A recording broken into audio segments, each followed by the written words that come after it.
ಅಲ್ಲ, ನಾಗೇಂದ್ರ ವಿಚಾರದಲ್ಲಿ ನಾನು ಅಕಾರ್ಡಿಂಗ್ ಟು ಮೀ ನನಗಿರ್ತಕ್ಕಂಥ ನಾಲೆಜು, ನಾನಿರ್ತಕ್ಕಂಥ ಸ್ವಲ್ಪ ಏನು ಮಾಹಿತಿಯನ್ನು ಸಂಗ್ರಹ ಮಾಡಿದ್ದೀನಿ. ನಾಗೇಂದ್ರ ಅವರು ಈ ವಿಷಯದಲ್ಲಿ ಕ್ಲೀನ್ ಆಗಿದ್ದಾರೆ. ಕಾರಣ ನಮ್ಮ ಸರ್ಕಾರದವರು, ನಮ್ಮ ಸಚಿವರು, ನಮ್ಮ ಸ್ನೇಹಿತರು ಅಂತ ಹೇಳ್ತಾ ಇಲ್ಲ. ನಾನು ದಾಖಲಾತಿಗಳನ್ನ ಪರಿಶೀಲನೆ ಮಾಡಿ ನನಗಿರ್ತಕ್ಕಂಥ ವಿಸ್ಡಮ್ ನಾಲೆಜ್ನಲ್ಲಿ I am trying to set a case. ಏನಿದೆ ದರ್ ಇಸ್ ಅ ಸೇಯಿಂಗ್, 100 ಕಲ್ಪ್ರಿಟ್ಗಳು ಸದಾ ಸಿಗಲಿದ್ರೆ ಪರವಾಗಿಲ್ಲ, ಒಬ್ಬ ಇನ್ನೋಸೆಂಟ್ ಸಿಗಬಾರ್ದು ಅಂತಕ್ಕಂಥ ನಾಗೇಂದ್ರದ ಕೇಸು.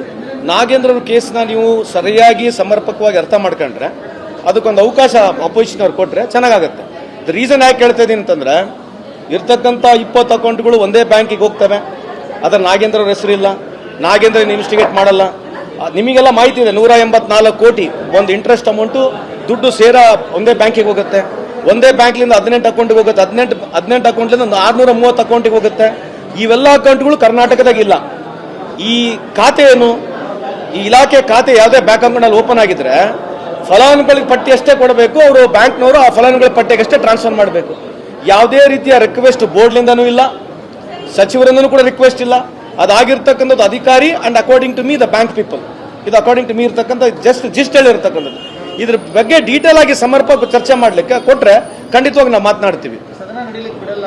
ಅಲ್ಲ, ಯಾಕೆ ಬಿಡಲ್ಲ ಅಂತಂದ್ರೆ ಬೇರೆ ಗುರ್ತಾಗತ್ತಲ್ಲ. ನಾಗೇಂದ್ರ ಅವ್ರ ಬಗ್ಗೆ ನಾವು ಮಾತನಾಡಿದ್ರೆ ಸಂಪೂರ್ಣ ಅವ್ರೇನು ಪಟ್ಟಿ ಹಚ್ಚಿದ್ರು, ನಾಗೇಂದ್ರ ಅವ್ರ ಬಗ್ಗೆ ಏನು ಮಾತನಾಡಿದ್ರು ಅದ್ರ ಜನಕ್ಕೆ ಗುರ್ತಾಗುತ್ತೆ. ಈಗ ಅಷ್ಟೇ ಪಟ್ಟಿ ಬಗ್ಗೆ ಮಾತನಾಡಿದ್ರೆ ಕೇಂದ್ರ ಸರ್ಕಾರ ಇರ್ತಕ್ಕಂಥ ನರೇಂದ್ರ ಮೋದಿ ಅವ್ರ ಕ್ಯಾಬಿನೆಟ್ನಲ್ಲಿ 39% ಇರ್ತಕ್ಕಂಥ ಕ್ಯಾಬಿನೆಟ್ ಸಚಿವರ ಮೇಲೆ ಕ್ರಿಮಿನಲ್ ಕೇಸ್ ಇದೆ, 5-6 ಜನರ ಮೇಲೆ ರೇಪ್ ಕೇಸ್ ಇದೆ. ಇದ್ರ ಬಗ್ಗೆ ಚರ್ಚೆ ಮಾಡಲಿಲ್ಲ, ಯಾಕೆ ಮಾಡಬಾರ್ದು? ಈಗ ನಾವು ನಾಗೇಂದ್ರ ಡಿಫೆಂಡ್ ಮಾಡ್ಕೊಂಡು 2 ರೀಸನ್ ಇದೆ. ಒಂದು, ಯಾವಾಗ ಚಾರ್ಜಸ್ ಬಂತು ಈ ರಿಸೈನ್ ಮಾಡಿದ್ರು. We should really appreciate Nagendra ಈ ವಿಷಯದಲ್ಲಿ. ಯಾಕಂದ್ರೆ ಯಾವಾಗ ಚಾರ್ಜಸ್ ಬಂತು ರಿಸೈನ್ ಮಾಡಿದ್ರು. ರಿಸೈನ್ ಮಾಡಿ 18 ತಿಂಗಳಾಗಿದೆ. ಫೆಮಾ ಬಂತು, ಫೆರಾ ಬಂತು, ಇಡಿ ಬಂತು, ಸಿಬಿಐ ಬಂತು, SIT ಬಂತು. SIT ನಲ್ಲಿ ಅವ್ರ ಮೇಲೆ FIR ಇಲ್ಲ. ಈಗ ನಿಮ್ಮ ಪ್ರಕಾರ CBI ನಲ್ಲಿ ED ನಲ್ಲಿ ಕೇಸ್ ಇದೆ. ಎಸ್ ಗಾಟ್ ಟು ಬೇಲ್ ನಾವು. 18 ತಿಂಗಳಾಗಿದೆ, ಬೇಲ್ ಸಿಕ್ಕಿ, ಇಸ್ ಔಟ್ ಆಫ್ ಬೇಲ್ ನಾವು.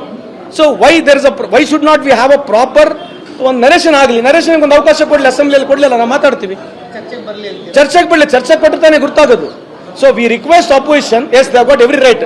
ಬಟ್ ನೀವು ಇದೇನು ಹೋರಾಟ ಮಾಡ್ತಾ ಇದ್ದೀರಿ ಬಹಿರಂಗ ಚರ್ಚೆ ಕೊಡಿ. ಯಾಕಂದ್ರೆ ಲಾಸ್ಟ್ ಟೈಮ್ ತಾಸುಗಟ್ಟಲೆ ನೀವು ಮಾತನಾಡಿದಿರಿ. ಈ ವಾಲ್ಮೀಕಿ ಹಗರಣದಲ್ಲಿ ನೀವು ತಾಸುಗಟ್ಟಲೆ ಮಾತನಾಡಿದಿರಿ. ಸರ್ಕಾರ ಇದೆ, ಸಚಿವರಿದ್ದಾರೆ. ಸೊ ಒಂದು ಅವಕಾಶ ಕೊಡಿ, ಏನೇ ಆಗಿದೆ ಅಂತ ಹೇಳಕ್ಕೆ ಅವಕಾಶ ಕೊಡಬೇಕು ಬೇಡ.